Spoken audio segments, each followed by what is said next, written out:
Don't freak out. We've got a new raid coming to the Galaxy of Heroes universe. It is a Sith raid, and it is in the Star Wars Old Republic universe.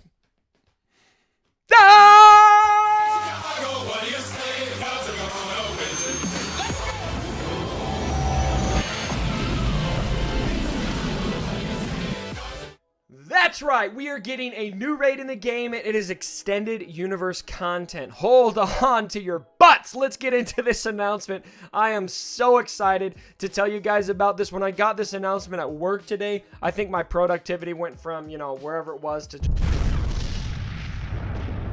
just zero. I was just totally like, Sith raid coming to this game. Knights of the Old Republic / Star Wars Old Republic stuff coming our way. This is very, very, very cool, and I'm super excited. And boom, look at this post. Look at that picture here. That is very cool. Check this out. The Sith raid. Let's see. We are extremely excited to announce that we are working on bringing you a brand new raid experience.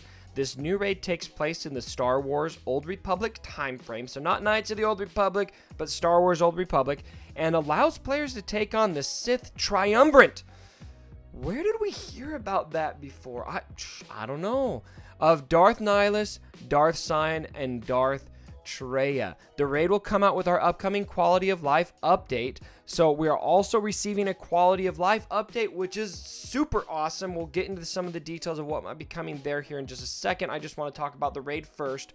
Expect to see some more updates on what that content will look like, and please keep an eye on the forum for announcements, or on the forum announcements for more details. And of course, I will work hard to bring those to you as well. And then if you look at the top of this post, it talks about as we embark on a new year, it's time to talk again about some of the changes that are planned for the near-term future. So expect this raid to be hitting in the near term. I'm hoping this means, so the game changers are going out to CG here at the end of this month, here in a couple weeks. I'm hoping this means that we're going to see this raid as early as March. I don't know when that's going to hit, but that is going to be my personal hope, that we have that content soon. And so, very, very cool. So, what can we expect from this raid? We only know that it's going to be a Sith raid set in the Star Wars Old Republic universe, and that we're going to be fighting the Sith Triumvirate, which is Darth Nihilus, Darth Sion, and Darth Traya. Darth Traya is the master of those two. They end up killing her in the lore, but they all work together and are basically, they're leader of the Sith Triumvirate, which is an alliance. So they're, it's kind of hard to explain, but basically they are the leaders of that Sith Triumvirate. And so there could be a lot more that comes with it other than just Nihilus, Sion, and Traya. I'm interested to see if each of them will have their own phase, or if we'll fight all three of them together on the last phase, or if they'll kind of, you know, appear and come back kind of like the tank does in, you know, phase 2 and then phase 4 of the heroic tank. So many questions about how this raid will be going forward. Are we going to be using ships? What characters are going to have bonuses? I would guess that Sith Lords may have bonuses. The Sith characters may have bonuses.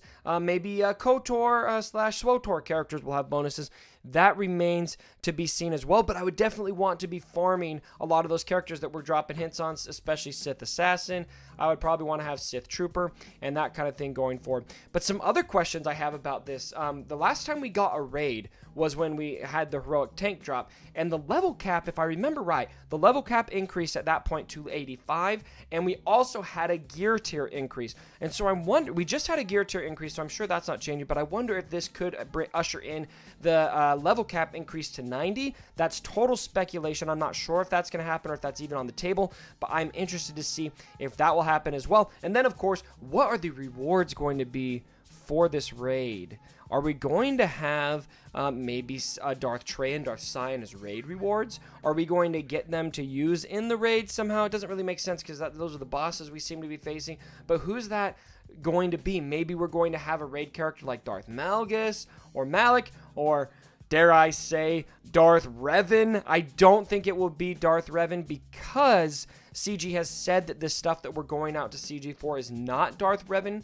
But all of this is definitely in that direction. So, all aboard the Revan hype train. I do think that this could be pointing in that direction. It might take a little longer to get there, but this is definitely getting very close to that Revan stuff. So, very, very, very exciting stuff.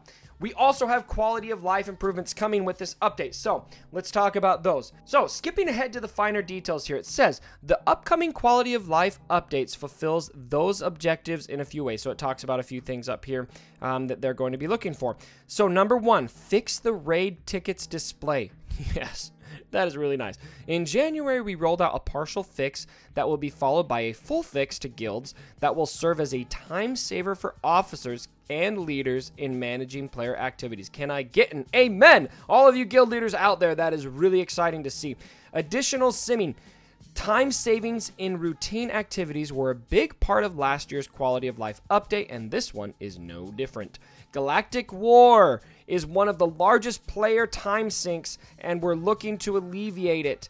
But we don't want to take away the experience entirely because it's a place for people to experiment with their team and makeup. And I agree with that. I think that's a good balance they're trying to find there. So I'm happy to hear that they're acknowledging both sides of that. After beating Galactic War a certain number of times, the entire Galactic War will be simmable for full rewards.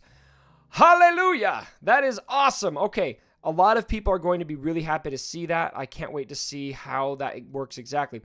Multi-simming will also be brought to ship challenges. All right, that's good. Unrelated to progress on capital ship events, and to bring it in line with daily challenges, which already have multi-sim capabilities. And then this is a good one. The credit heist and training droid events will now be simmable. Yes. Can I get some more? That is awesome. Pre-battle text search. This is a quality of life update I'm really happy to see. On the squad select screen, players will now be able to bring up a filter that searches for any character name or tag.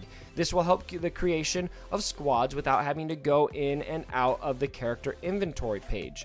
Territory Wars changes. Successful defenses. For those of you wondering how well your defensive squads fared against your opponents, we will now be displaying the number of defenses that each squad has had. Yes, that is direct response to player feedback, my friends. To help you inform your future Territory Wars experiences. Love it. Tiebreakers. Love this too. With fewer than 2% of battles currently ending in ties, we know it is disproportionately affecting some of the higher galactic power guilds. Leveraging the successful defenses system, we are now introducing extra banners for beating a defensive squad the first time. This means that when two squads have a tie, the one that beat the other with the fewest losses will win. And that is one of when we brought suggestions to the developers on different ways we could alleviate the ties or break those ties. That was one of the top suggestions. So thank you, everyone. The feedback that you give to this game is definitely heard, and that is a direct response to that. So I'm really happy to see that. Increasing defensive squads for top guilds. This is also very good for those of you, over in Team Instinct or in some of those BHG guilds or Republic or whatever with those big communities. Sorry, if I didn't include your community in a shout out, I'm sorry. But for these bigger communities and bigger guilds, they're going to love this. As top guilds have many squads, the average of 4 defensive squads per player isn't allowing them to fully demonstrate the strength of their rosters. It's not challenging them and can lead to ties. We've increased the number of defensive squads required per person at the top tier of play. So I'm guessing that will cut off at maybe 120 galactic power or something like that. Then you'll be able to set 6 or something like that. I'm not sure exactly what the cutoff will be, but I think that's probably a positive improvement to the Territory War. The only concern I'd have is it could make it a bit more sweaty. That remains to be seen.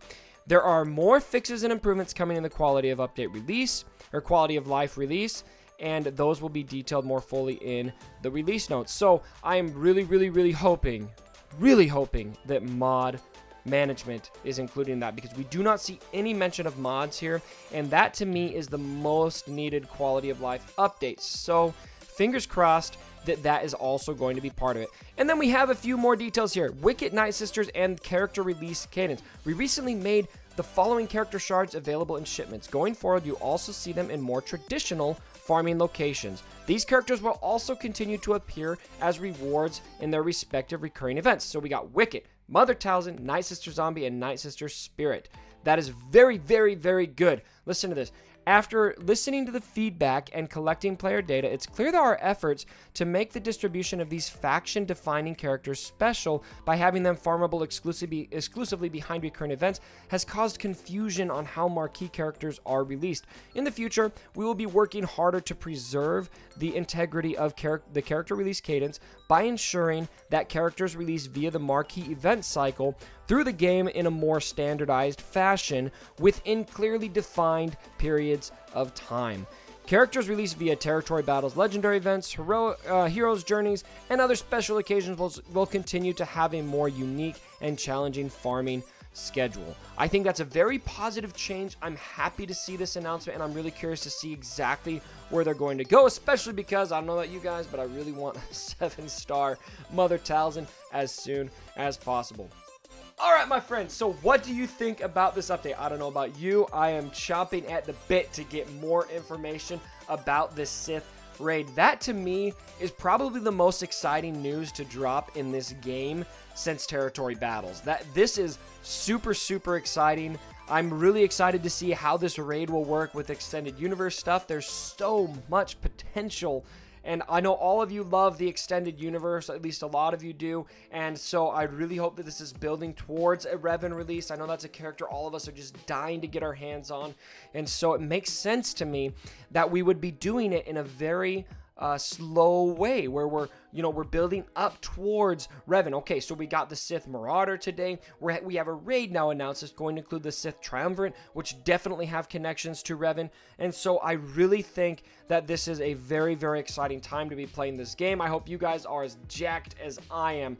Let me know what you think down in the comments below, and I will be sure to keep you guys as updated as possible as CG gives us information about what is to come. Whatever the case is, my brothers, thank you so much for the support. Give the video a thumbs up, subscribe to the channel if you haven't already, and don't ever forget. Dead body. Sorry about the mess.